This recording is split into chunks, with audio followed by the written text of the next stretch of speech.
অন্যায় কাজ থেকে ফিরাবার চেষ্টা করেন। একটা মানুষও যদি ভালো বানাইতে পারেন, কিয়ামতের দিন হতে পারে এটা আপনার জান্নাতে যাওয়ার জারিয়া হয়ে যাবে। একটা মানুষ, নূহ আলাইহিস সালাম আল্লাহর পয়গম্বর, কত বছর বেঁচে ছিলেন? আলফা সানা ইল্লা 50, 50 বছর কম 1000 বছর, কত হয় তাহলে? 950 বছর বেঁচে থেকে হেদায়েত করতে পেরেছিলেন মাত্র 40 জন অথবা 80 জন। অথচ উম্মতে মুহাম্মাদি সাল্লাল্লাহু আলাইহি ওয়াসাল্লাম, রাসূলের উম্মতের হাতে হাজার হাজার অমুসলিম ইসলাম কবুল করতেছে, বেনামাজি নামাজি হচ্ছে। আল্লাহু আকবার। তো আপনার কথায় যদি একটা লোক ভালো হয়, আপনি কত সওয়াব পাবেন চিন্তা করেন তো। কাজটা হচ্ছে নবীর, কাজটা হচ্ছে উম্মতের। এখন এই কাজটা হচ্ছে প্রত্যেকটি মুমিন, পুরুষ আর নারী। আল মুমিনুনা ওয়াল মুমিনাতু বা'দুহুম আউলিয়াউ বা'দ ইয়া'মুরুনা বিল মা'রুফি ওয়া ইয়ানহাউনা আনিল মুনকার। মুমিন পুরুষ আর মুমিন নারী, তারা হলো পরস্পরের বন্ধু। সুবহানাল্লাহ। মুমিন পুরুষ আর মুমিন নারী পরস্পরের বন্ধু। তাদের কাজ কি? ইয়া'মুরুনা বিল মা'রুফ, মানুষকে শুধু ভালো কাজ, সুন্দর সুন্দর কাজ করার জন্য তাদেরকে উৎসাহিত করবে, আর অন্যায় কাজ যত আছে সবগুলিকে বাধা দিয়া অন্যায় থেকে মানুষকে ফিরাবে। এটা হলো উম্মতের কাজ, জাতির কাজ। আল্লাহ তাআলা বলছেন কাজটার এতই গুরুত্ব, নবী করবে, উম্মতে করবে, প্রত্যেক মুমিন মুমিনাত করবে, তারপরে এটা দলেরও কাজ। ওয়ালতাকুম মিনকুম উম্মাতুন ইয়াদউনা ইলাল খায়র। প্রত্যেকটি এমন একটা দল থাকতেই হবে তোমাদের মধ্যে, যে দলটির কাজ হবে মানুষকে ওই আমরুনা বিল মারুফ ওয়া ইয়ানহাউনা আনিল মুনকার, মানুষকে ভালো কাজের আদেশ করবে, অন্যায় কাজ থেকে ফিরিয়ে রাখবে। উলাইকা হুমুল মুফলিহুন, এরাই সফল কাম হবে। সুবহানাল্লাহ, এরাই সফল হবে। এরপর আল্লাহ তাআলা বলছেন কাজটা শুধুমাত্র রসুলের নয়, শুধুমাত্র উম্মতের নয়, শুধুমাত্র মুমিন মুমিনাতের নয়, শুধুমাত্র দলের নয়, কাজটা রাষ্ট্রেরও। ওই যে সূরা হজের আয়াত আগেই পড়েছি, ওইখানে এ পয়েন্টও আছে। আল্লাযীনা মাক্কান্নাহুম ফিল আরদ আকামুস সালাত ওয়া আতাউজ যাকাত ওয়া আমারু বিল মারুফ ওয়া নাহাউ আনিল মুনকার। রাষ্ট্রের কাজ হলো নামাজ প্রতিষ্ঠা করবে, যাকাত আদায় করবে। যাকাত কে আদায় করবে? রাষ্ট্র। রাষ্ট্র যাকাত আদায় করতে পারবে ওই সরকার, যাকাত আদায় করতে পারবে যে সরকার নামাজ প্রতিষ্ঠা করবে। নামাজ প্রতিষ্ঠা করবেন না আর যাকাত আদায় করবেন, সুবিধাবাদ জিন্দাবাদ, এইটা ইসলামে নাই। 4টা কাজ, 4টা কাজের 3টা করবেন, আপনি যাকাত আদায় করার অধিকার রাখেন সরকার। আর 4 কাজের 3 কাজ করবেন না, শুধু পয়সা কামাই করবেন যাকাতের নামে, আর এগুলা কি দিয়ে করবেন কোনো হিসাব থাকবে না, এটা চলবে না। রাষ্ট্রের কাজ হলো 1 নম্বর কাজ, নামাজ আদায় করবে, নামাজ প্রতিষ্ঠা করবে, যাকাত আদায় করবে। যাকাত আদায় করলে কি হবে? যাকাত আদায় করলে এনজিওরা যে কামটা করতেছে সর্বনাশ, এই সর্বনাশটা এনজিওরা করার সুযোগ পাবে না। এনজিওরা কি সর্বনাশ করে? এনজিওরা সর্বনাশ করে সমস্ত ব্যাংক, তার সুদের রেশিও হচ্ছে, প্রফিটের রেশিও হচ্ছে 15 থেকে 17%, আর সমস্ত এনজিওদের সুদের পার্সেন্টেজ হচ্ছে 35 থেকে 45%। আপনি যদি 1000 টাকা নেন, আপনার নামে 850 টাকা আপনাকে দিবে, 150 টাকা সার্ভিস চার্জ আগেই রেখে দেবে, লেখা হবে 1000 টাকা দেওয়া হয়েছে। আর কিস্তি পরিশোধ করতে হবে প্রতি সপ্তাহে সপ্তাহে। দিতে দিতে কয়েক হাজার দেওয়ার পরেও ওই প্রথম 1000 টাকা শেষ হবে না। এনজিওরা সুযোগ নিয়েছে, যাকাত আদায় করেন না বলে এই সুযোগটা তারা নিয়েছে। আর যদি গভর্নমেন্ট যাকাত আদায় করে, আমরা একটা জরিপ চালাইছি, একটা জরিপের মাধ্যমে জানতে পেরেছি বর্তমান বাংলাদেশে যদি যাকাত গভর্নমেন্ট আদায় করে, তাহলে মিনিমাম 12,000 কোটি টাকা প্রতি বছর যাকাত আদায় হতে পারে। 12,000 কোটি টাকা। আর রয়েছে ওয়াকফ এস্টেট। ওয়াকফ এস্টেটের নামে লক্ষ লক্ষ একর জমিন, ভ্যালুয়েবল জমিন ভোগ করতেছে মোতোয়াল্লিরা বিভিন্ন জায়গায়। বাপের নামে, দাদার নামে, নিজের নামে ভোগ করতেছে, অথচ এটা অক্ষ করে এটা রাষ্ট্রে। রাষ্ট্র যদি সমস্ত ওয়াকফ স্টেটকে নিজের হাতে নিতে পারে আর 12,000 কোটি টাকা যাকাত যদি কালেকশন করতে পারে, বাংলাদেশের দারিদ্র বিমোচনের জন্য, রিলিফ অ্যান্ড রিহ্যাবিলিটেশনের জন্য পৃথিবীর কারো কাছ থেকে একটি টাকাও আনার দরকার না। এটি যথেষ্ট হতে পারে। কিন্তু দুর্ভাগ্য আমাদের, আমরা সে ধরনের যারা এই কাজটি করবে তাদেরকে আমরা সুবিধা সুযোগ দিয়ে এই কাজটি করার জন্য সহযোগিতা করতে ব্যর্থ হয়েছি। এরপরে কোরআন বলছে এই কাজটি প্রত্যেক ব্যক্তির। হযরত লোকমান তার ছেলেকে বলছেন, ইয়া বুনাইয়া আকিমিস সালাতা ওয়া আমুর বিল মারুফি ওয়ানহা আনিল মুনকার ওয়াসবির আলা মা আসাবাক ইন্না যালিকা মিন আজমিল উমুর। হে প্রিয় বৎস, নামাজকে প্রতিষ্ঠা করো, আকিমিস সালাত ওয়া আমুর বিল মারুফ, ভালো কাজের আদেশ করো আর সমস্ত অন্যায় কাজ থেকে মানুষকে ফিরাও। ওয়াসবির আলা মা আসাবাক, আর এই কাজ করতে গেলে বিপদ আসবে, সেই বিপদে ধৈর্য ধারণ করবে। আপনি যখন মানুষকে ভালো কাজের আদেশ করবেন, অন্যায় কাজ থেকে ফিরতে বলবেন, সে তখন আপনার বিরুদ্ধে ক্ষেপে আসবে। আমরা মানুষকে আল্লাহর জান্নাতের দিকে ডাকি, ঠিক না? এই যে 3 দিন ডাকলাম, 3 দিন কথা বললাম, আমার বাপের কথা বলছি, ফরিদউদ্দিন চৌধুরী সাহেব তার দাদার কথা বলছে, কোন মৌলানা সাহেব তার গোষ্ঠীর কথা কইছে, কার কথা বলেছি? আমরা ডাকি আল্লাহর দিকে। আর যারা আমাদেরকে বরদাস্ত করতে পারে না তারা বলে এগুলো স্বাধীনতা বিরোধী। আমরা আল্লাহর দিকে মানুষকে ডাকি কোরআনের পন্থায়। ওরা কয় যে কোরআনের অপব্যাখ্যা করে। ওরে জিজ্ঞেস করা দরকার, বাবা তুমি কি ব্যাখ্যা জানো? ব্যাখ্যা জানলে না তুমি অপব্যাখ্যা বলতে পারো। তুমি তো ব্যাখ্যাই জানো না, তুমি তো কোরআন পড়তেও জানো না। তুমি কি সূরা ফাতিহা পড়তে পারো? এই যে মাতবাড়ি করো, বড় বড় ফিচার লেখো, কলামিস্ট লন্ডন থেকে লিখে পাঠায়, তারপরে এখান থেকে লেখে, কত টাকার বিনিময়ে লেখো, কেউ টের না পাইলেও একজন টের পান। তিনি কে? আল্লাহ রাব্বুল আলামিন। সুতরাং আমাদেরকে মানুষকে ভালো কাজের জন্য আদেশ করতে হবে এবং অন্যায় কাজ থেকে ফিরাতে হবে। হযরত লোকমান বলছেন এই কাজটা করতে গেলে বিপদ আসবে, এই কাজটা করতে গেলে বিপদ আসবে, সে তোমার বাধা দেবে, এই যে আজে বাজে কথা বলবে। তখন অসবির আলা মা আসাবাক, যখন বিপদ আসবে বিপদে ধৈর্য ধারণ করবা।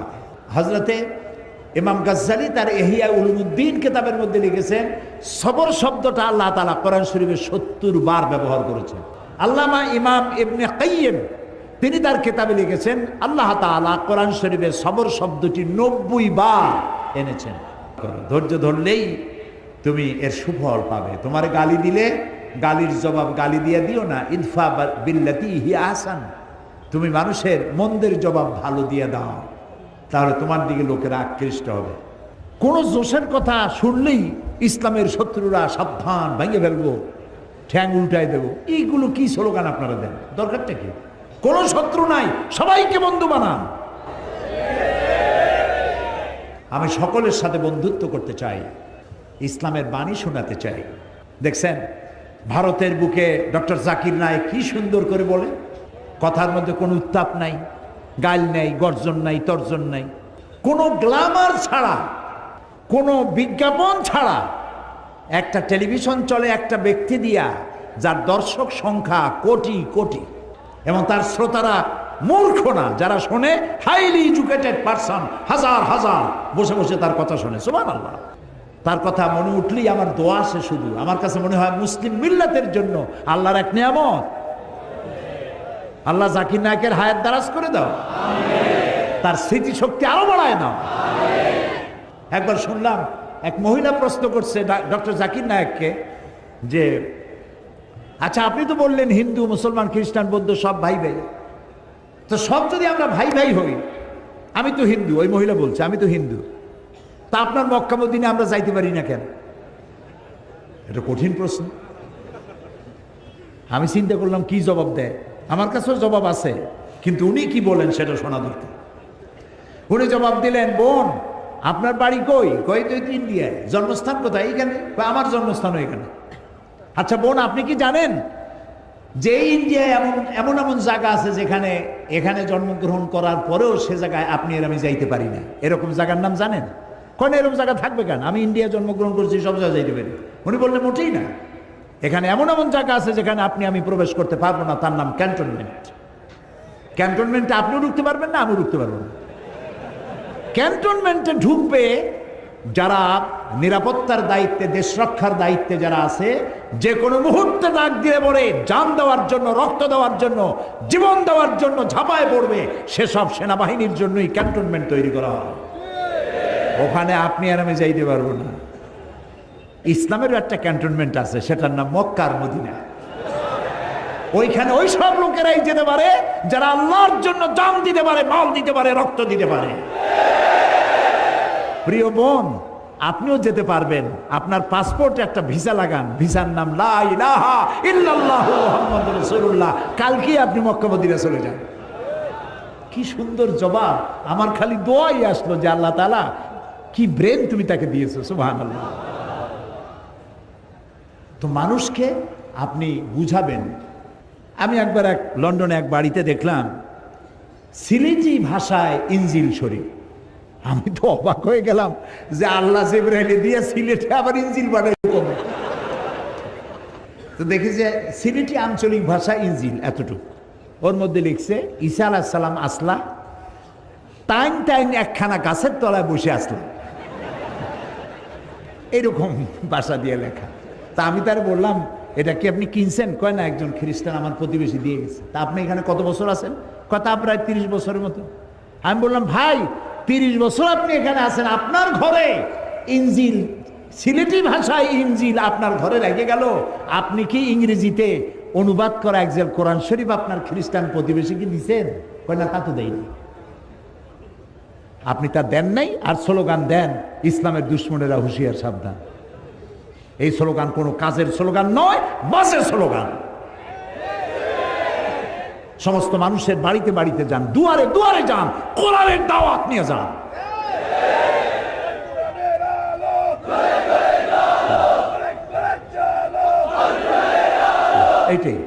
এইটাই স্লোগান, এটাই গ্রহণযোগ্য স্লোগান। কোরআন শরীফ বাংলায় ছাপা কোরআন শরীফ। বললাম, এটা কি আপনি কিনছেন? কয় না, একজন খ্রিস্টান আমার প্রতিবেশী দিয়ে গেছে। তা আপনি এখানে কত বছর আছেন? কথা প্রায় 30 বছরের মতো। আমি বললাম, ভাই 30 বছর আপনি এখানে আছেন, আপনার ঘরে ইনজিল, সিলেটি ভাষায় ইনজিল আপনার ঘরে রেখে গেল, আপনি কি ইংরেজিতে অনুবাদ করা একজেল কোরআন শরীফ আপনার খ্রিস্টান প্রতিবেশীকে দিচ্ছেন? কয় না, তা তো দেয়নি। আপনি তা দেন নাই, আর স্লোগান দেন ইসলামের দুশ্মনেরা হুঁশিয়ার, সাবধান। এই স্লোগান কোনো কাজের স্লোগান নয়, বাজে স্লোগান।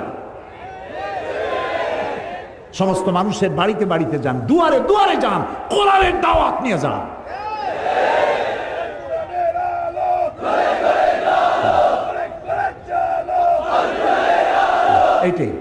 এইটাই স্লোগান, এটাই গ্রহণযোগ্য স্লোগান। কোরআন শরীফ বাংলায় ছাপা কোরআন শরীফ আছে, বাংলা ভাষায় অনুবাদ করা, এক জেল কিনবেন। যে ব্যক্তি কোরআন ইসলামকে মৌলবাদ বলে, জঙ্গিবাদ বলে, একজেল কোরআন শরীফ তাকে হাদিয়া দিয়ে আসবেন। ভাই জঙ্গিবাদ না মৌলবাদ তুমি নিজে একটু পড়ে বোঝো, ভাই তোমার পায়ে ধরি, পয়সা দেওয়া লাগবে না, দিয়ে গেলাম, তুমি পড়ো। পারবেন? কোন না পারবেন? নামাজের হাকিকত, রোজার হাকিকত, ইমানের হাকিকত, ইসলাম পরিচিতি, সত্যের সাক্ষ্য, বুনিয়াদী শিক্ষা, একমাত্র ধর্ম, ভাঙ্গা গড়া, এই ছোট্ট ছোট্ট বই, এক একটা বই এক একটা বিপ্লব সৃষ্টি করে দিতে পারে। এসব বইগুলি কেনেন, মানুষকে হাদিয়া দেন। বই চাইতে উত্তম হাদিয়া পৃথিবীতে আর কিছু নাই। যত গল্প গুজবের বই, এই যে 21শে ফেব্রুয়ারি বই মেলা, খারাপ না, বাংলা ভাষা চর্চা হচ্ছে। বাংলা ভাষা আমার মায়ের ভাষা, আর ভাষা হচ্ছে নিয়ামত। ওমিন আয়াতিহি ইখতিলাফে আলসিনাতিকুম ওয়া আলওয়ানুকুম। আল্লাহ তাআলার নিদর্শনাবলীর মধ্যে এটাও নিদর্শন যে তিনি অনেক ভাষার সৃষ্টি করেছেন, অনেক রঙের মানুষও সৃষ্টি করেছেন। সৈয়দ মুজতবা আলী, বাড়ি বোধহয় মৌলভীবাজারে মারা গেছেন। খুব সুন্দর সুন্দর বই লিখে গেছেন তিনি।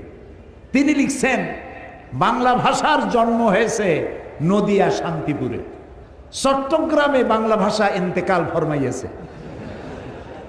কুলখানি হয়েছে নোয়াখালীতে, চল্লিশা হয়েছে সিলেটে। রাগ করতেছেন না তো? আপনাদের লোকেরা লিখছে, আমি লিখি না। সৈয়দ মুস্তফা আলীর লেখা। বাংলা ভাষা আমার মায়ের ভাষা, আমি গর্ব করতে পারি আমার ভাষা পৃথিবীর আরবির পরেই আমার কাছে সব থেকে বেশি মর্যাদার ভাষা আমার মায়ের ভাষা, বাংলা ভাষা। 21শে ফেব্রুয়ারি উপলক্ষে বইমেলা হয়েছে। কয়টা ইসলামী দোকান সেখানে জায়গা পেয়েছে আমি জানি না। সমস্ত গল্পের বই আছে, নাটকের বই আছে। গল্প আর নাটক কি শিখায়? রাজার মেয়ের সাথে কোতোয়ালের ছেলের বন্ধুত্ব হলো, প্রেম, গভীর প্রেম, গাঢ়। এই প্রেমে দুজন পাগল, রাত নাই দিন নাই, তারা 10 দিগন্তে দিল উড়াল। তারপরে কি হলো, তারপরে কি হলো, তারপরে কি হলো, তারপরে কিছুই হলো না, বই শেষ হয়ে গেল। লা হাওলা ওয়ালা কুওয়াতা ইল্লা বিল্লাহ। এই বই পড়িয়া কি লাভ আপনি বলেন আমাকে, কি লাভ?